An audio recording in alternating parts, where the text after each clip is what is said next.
Hello friends, how are you? This is Priyanka Kushwaha and welcome to Aryan online classes. तो friends, जैसा कि हम लोग जानते हैं कि आपके एग्जाम की डेट धीरे धीरे पास आ रही है, तो आपको थोड़ा थोड़ा डर लग रहा होगा।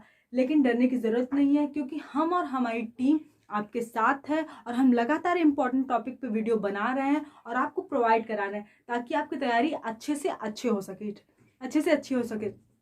तो आज इसी प्रयास में हम एक वीडियो लेके आए हैं, जिसमें हम लोग दो नियमों के बारे में बात करने वाले हैं। फ्लेमिंग का दाएं हाथ का नियम और फ्लेमिंग के बाएं हाथ का नियम।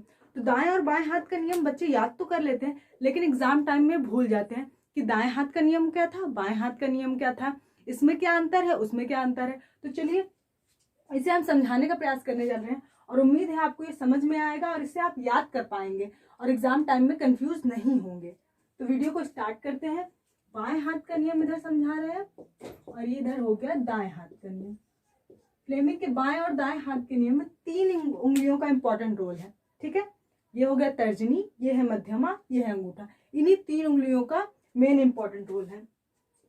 तो हम जानेंगे बारी बारी से कि कौन सी उंगली किस दिशा को प्रदर्शित करती है। ठीक है, तर्जनी हो गया, ये है मध्यमा और ये है अंगूठा। ठीक इसी प्रकार दाएं हाथ के नियम में भी 3 उंगलियों का इंपॉर्टेंट रोल है। ये क्या है? तर्जनी। इसमें पहले मध्यमा के बारे में बताते हैं, इसमें पहले अंगूठे के बारे में बताएंगे। ठीक है, ये हो गया अंगूठा, अब ये है मध्यमा। तो जान लेते हैं कौन उंगली क्या प्रदर्शित करती है। बाएं हाथ के नियम को कैसे बताएंगे? जब हम अपने बाएं हाथ की 3 उंगलियों तर्जनी, मध्यमा, अंगूठे को इस प्रकार फैलाएं कि तर्जनी उंगली चुंबकीय क्षेत्र की दिशा प्रदर्शित करे। चुंबकीय क्षेत्र की दिशा प्रदर्शित करे। चुंबकीय क्षेत्र को किससे प्रदर्शित करते हैं? बी से। चुंबकीय क्षेत्र की दिशा प्रदर्शित करे। मध्यमा क्या? धारा आई की दिशा बताए। धारा आई की दिशा बताए तो हमारा अंगूठा क्या बताएगा? चालक पर लगने वाले बल की दिशा एफ बताएगा। ठीक है, तो नियम क्या है? यदि हम अपने बाएं हाथ की उंगली को इस प्रकार फैलाएं कि वो तीनों एक दूसरे के लंबवत हों तथा चुंबकीय तर्जनी उंगली चुंबकीय क्षेत्र की दिशा को प्रदर्शित करे, मध्यमा धारा आई की दिशा प्रदर्शित करे, तो अंगूठा हमारा चालक पर लगने वाले बल की दिशा प्रदर्शित करेगा। दाएं हाथ के नियम में क्या है? पहली लाइन सेम वही है कि यदि हम दाएं हाथ की 3 उंगलियों को इस प्रकार फैलाएं कि वो तीनों आपस में एक दूसरे के लंबवत हों, तो तर्जनी उंगली चुंबकीय क्षेत्र की दिशा प्रदर्शित करेगी। ये दोनों कॉमन है। तर्जनी उंगली चुंबकीय क्षेत्र की दिशा प्रदर्शित करे, अंगूठा चालक के चलने की दिशा प्रदर्शित करे। अंगूठा चालक के चलने की दिशा प्रदर्शित करे, की दिशा बताए। तो मध्यमा क्या बताएगी? प्रेरित धारा की दिशा बताएगी। कुंडली में जो प्रेरित धारा होगी उसकी दिशा मध्यमा उंगली बताएगी। ठीक है, तो पहली लाइन तो कॉमन है दोनों में कि तर्जनी उंगली चुंबकीय क्षेत्र की दिशा इसमें भी प्रदर्शित करेगी, तर्जनी उंगली चुंबकीय क्षेत्र की दिशा इसमें भी प्रदर्शित करेगी। बस ये दोनों डिफरेंट है। इसमें पहले इसमें मध्यमा के बारे में बताएंगे, इसमें पहले अंगूठे के बारे में, इसमें बाद में अंगूठे के बारे में बताएंगे, इसमें बाद में मध्यमा के बारे में बताएंगे। ठीक है, तो हम लोगों का जो ये एग्जाम में क्वेश्चन एक आता है, इस तरह से भी आ जाता है। नियम या तो नियम डायरेक्ट पूछ लेगा, वो आ गया। नहीं नियम पूछता है तो इस तरह से पूछता है। अगले साल पूछा भी था कि फ्लेमिंग के बाएं हाथ का नियम का प्रयोग हम किस लिए करते हैं। तो बाएं हाथ के नियम का प्रयोग हम चालक पर लगने वाले बल की दिशा ज्ञात करने के लिए करते हैं। और अगर पूछ ले फ्लेमिंग के दाएं हाथ के नियम का प्रयोग हम किस लिए करते हैं, तो फ्लेमिंग के दाएं हाथ का नियम हम कुंडली में प्रेरित धारा की दिशा ज्ञात करने के लिए करते हैं। ठीक है, तो ये हो गया हमारा 2 नियम। दोनों नियमों में क्या क्या अंतर है, कैसे है, सब आप अच्छे से देख लीजिए और इसको याद कर लीजिए। ये कॉमन है, यही याद करना है। ठीक है, और इस याद करने का तरीका क्या है? बाएं हाथ का नियम है तो ब से बायां हाथ हुआ, तो ब से बल की दिशा बाएं हाथ के नियम से ज्ञात की जाए। तो अगर पूछ ले कि बल की दिशा किस हाथ के नियम से ज्ञात की जाएगी, तो बाएं हाथ के नियम। ये याद रखिए, ये ब से ब है, ये ब से बल है। ठीक है, इस तरह से हम याद कर लेंगे इसको। ये नियम और क्लियर हो आपके लिए, इसके लिए हम एक क्वेश्चन आपको करवाएंगे। ये मेरे पास एक क्वेश्चन है, वो मैं आपको करवा रही हूँ। ठीक है, इससे और भी क्लियर हो जाएगा आपका नियम।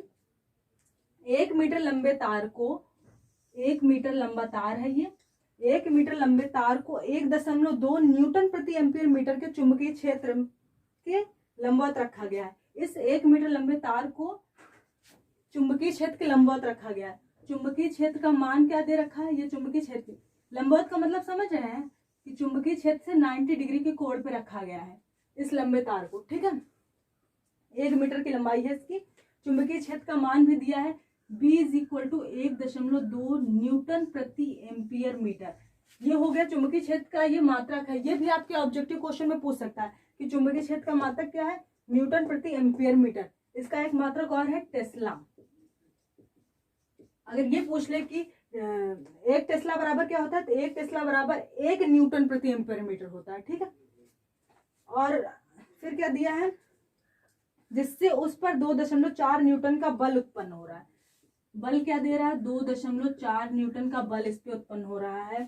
धारा का मान हमें बताना है, धारा I का मान हमें बताना है, और बल की दिशा ज्ञात करनी। तो बल की दिशा किससे ज्ञात करेंगे आप लोग, बल की दिशा बल बाएं हाथ के नियम से ज्ञात करेंगे। ब से बल, ब से बाएं हाथ का नियम, इसी से ज्ञात करेंगे हम लोग, ठीक है। तो हमारे पास बल ज्ञात करने के लिए एक फॉर्मूला है, ठीक है। एक समान चुंबकीय क्षेत्र में रखे धारावाही चालक पर लगने वाले बल का मान हम इस सूत्र से ज्ञात करेंगे, F = IBL sin थीटा, ठीक है। ये हो गया हमारा फॉर्मूला। F पता है हमको, I नहीं पता, I ज्ञात करना है। B हमको पता है, L क्या है, 1 मीटर लंबा तार है। साइन थीटा क्या है, B और L के बीच में जो कोण बनेगा वही हमारा थीटा होगा। B और L के बीच में कोण क्या बन रहा है, ये B है चुंबकीय क्षेत्र है और ये हमारा चालक की लंबाई है। इनके बीच में कोण क्या बन रहा है, 90 डिग्री। तो साइन 90 डिग्री का मान क्या होगा, 1 होगा। ये आपने मैथ में पढ़ा होगा। हमारे चैनल पे ट्रिग्नोमेट्री की क्लासेस भी चल रही है जॉली मैम द्वारा, उनसे पढ़िए ट्रिग्नोमेट्री। ये सारे फॉर्मूले आपको याद करवाई होंगी, वो किस तरह से इसका मान ज्ञात करना है वो बताया है उन्होंने। तो आप वहां से जाके देख सकते हैं कि साइन 90 डिग्री का मान 1 होता है। तो F क्या है, 2.4 न्यूटन। I क्या है नहीं पता है, यही ज्ञात करना है। B क्या है, 1.4 न्यूटन प्रति एम्पियर मीटर। L क्या है, 1 मीटर। साइन 90 डिग्री का मान 1 है, ठीक है। अब इसे सॉल्व कर लेंगे। ये इस साइड आएगा, यहाँ इंटू में है तो यहाँ जाके डिवाइड में हो जाना है। 1.2 काटेंगे तो क्या आएगा, 2 एम्पियर। ये 2 एम्पियर आ गया हमारा आंसर। ये तो हो गया धारा का मान। अब बल कैसे ज्ञात करें, तो यही हम आजमाएंगे।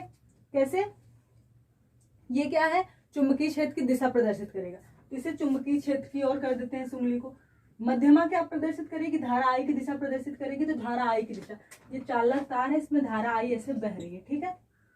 तो धारा I की दिशा हो गई है, ठीक है। अब क्या होगा, चालक पर लगने वाला बल बताइए। तो चालक पर जो बल लगेगा वह कागज के तल के लंबवत लगेगा, ठीक है। जो ये चालक है इस पे बल किस दिशा में लगेगा, कागज के तल के लंबवत ऊपर की ओर लगेगा, ठीक है। इस तरह से हम ये ज्ञात करेंगे।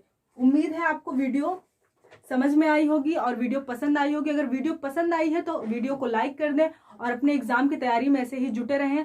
आपका एग्जाम बहुत ही अच्छा जाएगा, हमें पता है। अगर आप ये सारे वीडियो हमारे देख लेते हैं जो हम इम्पोर्टेंट टॉपिक पे बना रहे हैं, तो आपका एग्जाम बहुत ही अच्छा होने वाला है। आपके एग्जाम के लिए best of luck, all the best. और तैयारी कैसी चल रही है आपकी, ये हमें कमेंट बॉक्स में कमेंट करके बताएं।